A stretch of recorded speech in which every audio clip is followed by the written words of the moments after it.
Chapter 21 In the slowly breaking gloom of the cabin, with Marette's arms around his neck, her soft lips given him to kiss, Kent for many minutes was conscious of nothing but the thrill of his one great hope on earth come true. What he had prayed for was no longer a prayer, and what he had dreamed of was no longer a dream. Yet for a space the reality of it seemed unreal. What he said in those first moments of his exultation he would probably never remember. His own physical existence seemed a thing trivial and almost lost, a thing submerged and swallowed up by the warm beat and throb of that other life, 1,000 times more precious than his own, which he held in his arms. Yet with the mad thrill that possessed him, in the embrace of his arms, there was an infinite tenderness, a gentleness that drew from Marette's lips a low, glad whispering of his name. She drew his head down and kissed him, and Kent fell upon his knees at her side and crushed his face close down to her, while outside the patter of rain on the roof had ceased, and the fog-like darkness was breaking with gray dawn. In that dawn of the new day Kent came at last out of the cabin and looked upon a splendid world. In his breast was the glory of a thing new born, and the world, like himself, was changed. Storm had passed. The gray river lay under his eyes. Shoreward he made out the dark outlines of the deep spruce and cedar and balsam forests. About him there was a great stillness, broken only by the murmur of the river and the ripple of water under the scow. Wind had gone with the black rain clouds, and Kent, as he looked about him, saw the swift dissolution of the last shadows of night, and the breaking in the east of a new paradise. In the east, as the minutes passed, there came a soft and luminous gray, and after that, swiftly, with the miracle of far northern dawn, a vast, low-burning fire seemed to start far beyond the forests, tinting the sky with a delicate pink that crept higher and higher as Kent watched it. The river, all at once, came out of its last drifting haze of fog and night. The scow was about in the middle of the channel. 200 yards on either side were thick, green walls of forest, glistening fresh and cool with the wet of storm and breathing forth the perfume which Kent was drawing deep into his lungs. In the cabin he heard sound. Marette was up, and he was eager to have her come out and stand with him in this glory of their first day. He watched the smoke of the fire he had built, hardwood smoke that drifted up white and clean into the rain-washed air. The smell of it, like the smell of balsam and cedar, was to Kent the aroma of life. And then he began to clean out what was left of the water in the bottom of the scow, and as he worked he whistled. He wanted Marette to hear that whistle. He wanted her to know that day had brought with it no doubt for him. A great and glorious world was about them and ahead of them, and they were safe. As he worked, his mind became more than ever set upon the resolution to take no chances. He paused in his whistling for a moment to laugh softly and exultantly as he thought of the years of experience which were his surest safeguard now. He had become almost uncannily expert in all the finesse and trickery of his craft of hunting human game, and he knew what the man-hunters would do and what they would not do. He had them checkmated at the start. And besides, with Kedsty, O'Connor, and himself gone, the landing was short-handed just at present. There was an enormous satisfaction in that. But even with a score of men behind him, Kent knew that he would beat them. His hazard, if there was peril at all, lay in this first day. Only the police gasoline launch could possibly overtake them. And with the start they had, he was sure they would pass the Death Chute, conceal the scow, and take to the untracked forests north and west before the launch could menace them. After that he would keep always west and north, deeper and deeper into that wild and untraveled country which would be the last place in which the law would seek for them. He straightened himself and looked at the smoke again, drifting like gray-white lace between him and the blue of the sky, and in that moment the sun capped the tall green tops of the highest cedars, and day broke gloriously over the earth. For a quarter of an hour longer Kent mopped at the floor of the scow, and then, with a suddenness that drew him up as if a whiplash had snapped behind him, he caught another aroma in the clean, forest-scented air. It was bacon and coffee. He had believed that Marette was taking her time in putting on dry footwear and making some sort of morning toilet. Instead of that, she was getting breakfast. It was not an extraordinary thing to do. To fry bacon and make coffee was not, in any sense, a remarkable achievement, but at the present moment it was the crowning touch to Kent's paradise. She was getting his breakfast. And coffee. And bacon. To Kent, those two things had always stood for home. They were intimate and companionable. Where there were coffee and bacon, he had known children who laughed, women who sang, and men with happy, welcoming faces. They were home builders. "Whenever you smell coffee and bacon at a cabin," O'Connor had always said, "they'll ask you in to breakfast if you knock at the door." But Kent was not recalling his old trail mate's words. In the present moment all other thoughts were lost in the discovery that Marette was getting breakfast for him. He went to the door and listened. Then he opened it and looked in. Marette was on her knees before the open door of the stove, toasting bread on 2 forks. Her face was flushed pink. She had not taken time to brush her hair, but had woven it carelessly into a thick braid that fell down her back. She gave a little exclamation of mock disappointment when she saw Kent. "Why didn't you wait?" she remonstrated. "I wanted to surprise you." "You have," he said, "and I couldn't wait. I had to come in and help." He was inside the door and on his knees beside her. As he reached for the 2 forks, his lips pressed against her hair. The pink deepened in Marette's face, and the soft little note that was like laughter came into her throat. Her hand caressed his cheek as she rose to her feet, and Kent laughed back. And after that, as she arranged things on the shelf table, her hand, now and then, touched his shoulder or his hair, and 2 or 3 times he heard that wonderful little throat note that sent through him a wild pulse of happiness. And then, he sitting on the low chair and she on the stool, they drew close together before the board that answered as a table, and ate their breakfast. Marette poured his coffee and stirred sugar and condensed milk in it, and so happy was Kent that he did not tell her he used neither milk nor sugar in his coffee. The morning sun burst through the little window, and through the open door Kent pointed to the glory of it on the river and in the shimmering green of the forests slipping away behind. When they had finished, Marette went outside with him.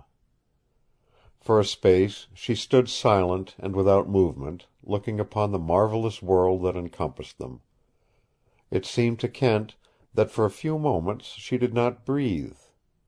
With her head thrown back and her white throat bare to the soft, balsam-laden air, she faced the forests. Her eyes became suddenly filled with the luminous glow of stars. Her face reflected the radiance of the rising sun, and Kent, looking at her, knew that he had never seen her so beautiful as in these wonderful moments. He held his own breath, for he also knew that Niska, his goddess, was looking upon her own world again after a long time away. Her world and his. Different from all the other worlds God had ever made. different even from the world only a few miles behind them at the landing. For here was no sound or whisper of destroying human life. They were in the embrace of the great North, and it was drawing them closer, and with each minute nearer to the mighty, pulsing heart of it. The forests hung heavy and green and glistening with the wet of storm. Out of them came the tremulous breath of life and the glory of living.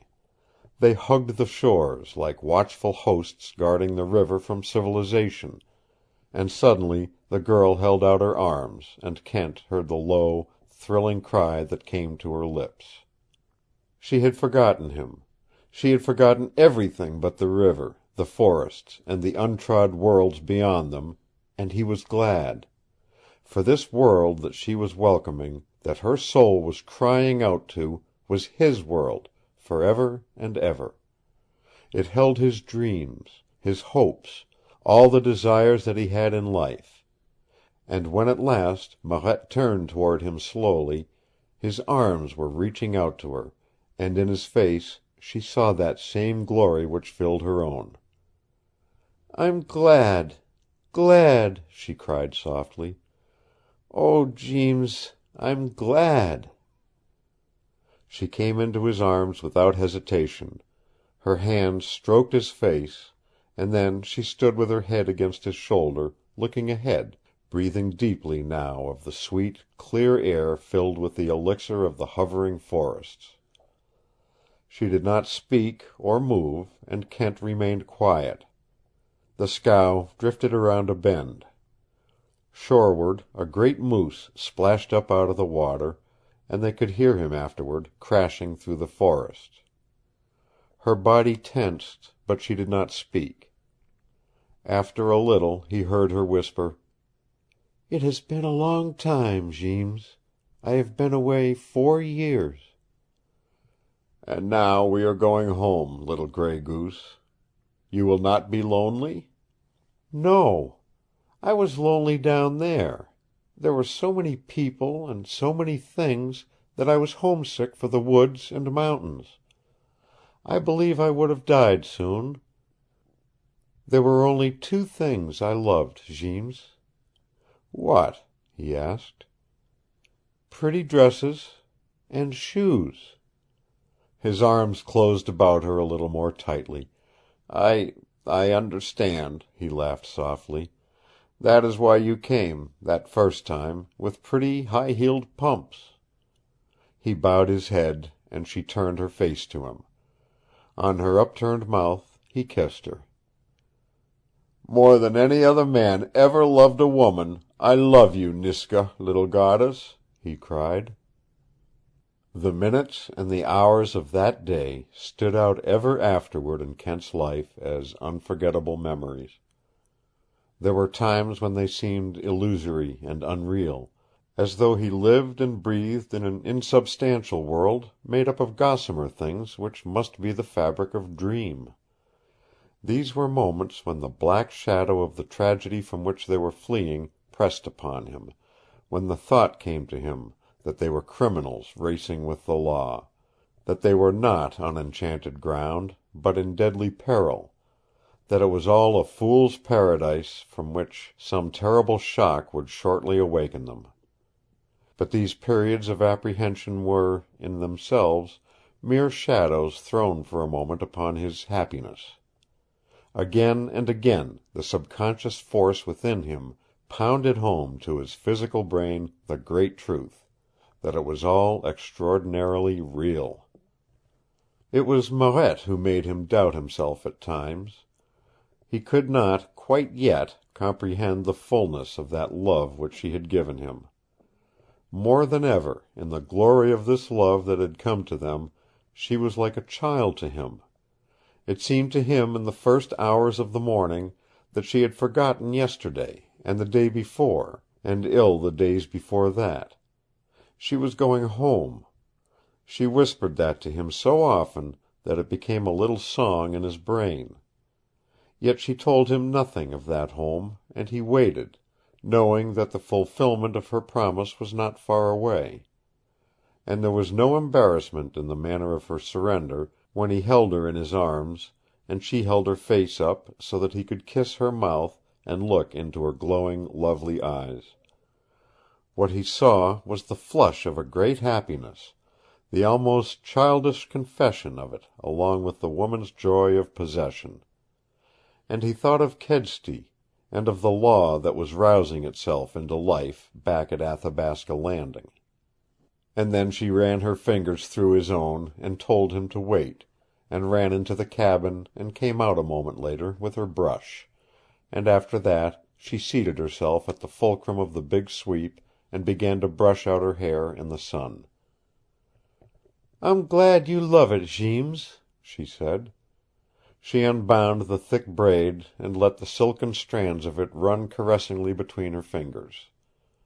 She smoothed it out, brushed it until it was more beautiful than she had ever seen it in that glow of the sun.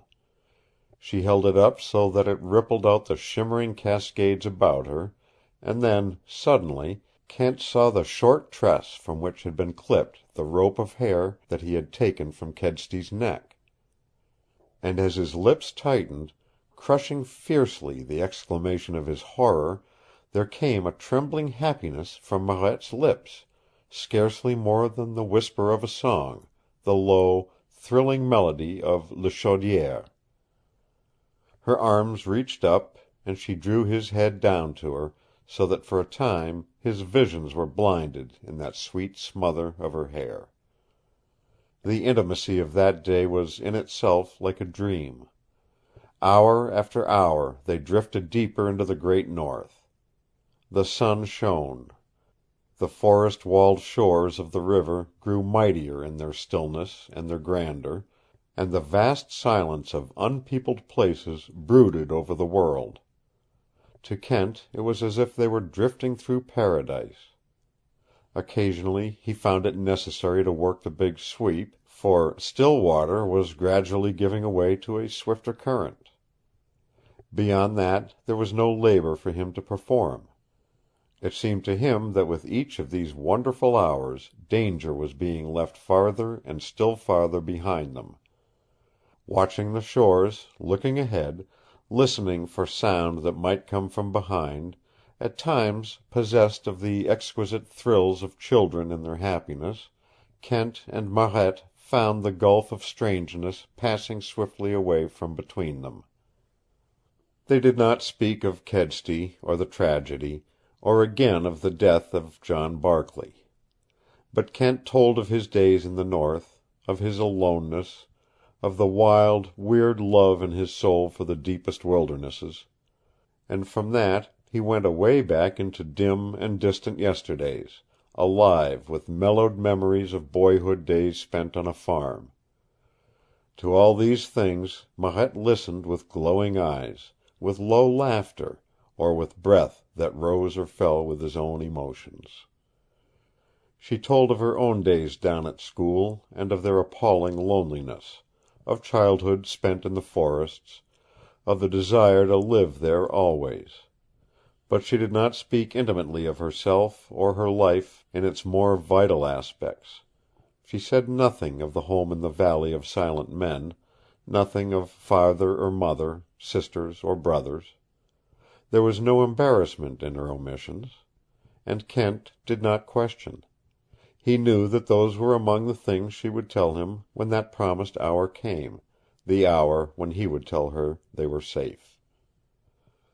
There began to possess him now a growing eagerness for this hour, when they should leave the river and take to the forests. He explained to Marette why they could not float on indefinitely. The river was the one great artery through which ran the blood of all traffic to the far north. It was patrolled. Sooner or later they would be discovered. In the forests, with 1,000 untrod trails to choose, they would be safe. He had only one reason for keeping to the river until they passed through the Death Chute. It would carry them beyond a great swampy region to the westward, through which it would be impossible for them to make their way at this season of the year. Otherwise he would have gone ashore now. He loved the river, had faith in it, but he knew that not until the deep forest swallowed them, as a vast ocean swallows a ship, would they be beyond the peril that threatened them from the landing. 3 or 4 times between sunrise and noon they saw life ashore and on the stream. Once a scow tied to a tree, then an Indian camp, and twice trappers' shacks built in the edge of little clearings. With the beginning of afternoon Kent felt growing within him something that was not altogether eagerness. It was, at times, a disturbing emotion, a foreshadowing of evil, a warning for him to be on his guard. He used the sweep more to help their progress in the current, and he began to measure time and distance with painstaking care. He recognized many landmarks. By 4 o'clock, or 5 at the latest, they would strike the head of the chute. 10 minutes of its thrilling passage and he would work the scow into the concealment he had in mind ashore, and no longer would he fear the arm of the law that reached out from the landing. As he planned, he listened. From noon on he never ceased to listen for that distant put, put, put that would give them a mile's warning of the approach of the patrol launch. He did not keep his plans to himself. Marette sensed his growing uneasiness, and he made her a partner of his thoughts. "If we hear the patrol before we reach the chute, we'll still have time to run ashore," he assured her. "And they won't catch us. We'll be harder to find than 2 needles in a haystack, but it's best to be prepared." So he brought out his pack and Marette's smaller bundle, and laid his rifle and pistol holster across them. It was 3 o'clock when the character of the river began to change, and Kent smiled happily. They were entering upon swifter waters. There were places where the channel narrowed, and they sped through rapids. Only where unbroken straight waters stretched out ahead of them did Kent give his arms a rest at the sweep. And through most of the straight water he added to the speed of the scow. Marette helped him. In him the exquisite thrill of watching her slender, glorious body as it worked with his own never grew old. She laughed at him over the big oar between them. The wind and sun played riot in her hair. Her parted lips were rose red, her cheeks flushed, her eyes like sun-warmed rock violets. More than once, in the thrill of that afternoon flight, as he looked at the marvelous beauty of her, he asked himself if it could be anything but a dream. And more than once he laughed joyously, and paused in his swinging of the sweep, and proved that it was real and true. And Kent thanked God and worked harder. Once, a long time ago, Marette told him, she had been through the chute. It had horrified her then. She remembered it as a sort of death monster, roaring for its victims. As they drew nearer to it, Kent told her more about it. Only now and then was a life lost there now, he said. At the mouth of the chute there was a great knife-like rock, like a dragon's tooth, that cut the chute into 2 roaring channels. If a scow kept to the left-hand channel, it was safe. There would be a mighty roaring and thundering as it swept on its passage, but that roaring of the chute, he told her, was like the barking of a harmless dog. Only when a scow became unmanageable, or hit the dragon's tooth, or made the right-hand channel instead of the left, was there tragedy. There was that delightful little note of laughter in Marette's throat when Kent told her that. "You mean, Jeems, that if one of the 3 possible things doesn't happen, we'll get through safely?" "None of them is possible with us," he corrected himself quickly. "We've a tight little scow, we're not going to hit the rock, and we'll make the left-hand channel so smoothly you won't know when it happens." He smiled at her with splendid confidence. "I've been through it 100 times," he said. He listened. Then suddenly he drew out his watch. It was 4:15. Marette's ears caught what he heard.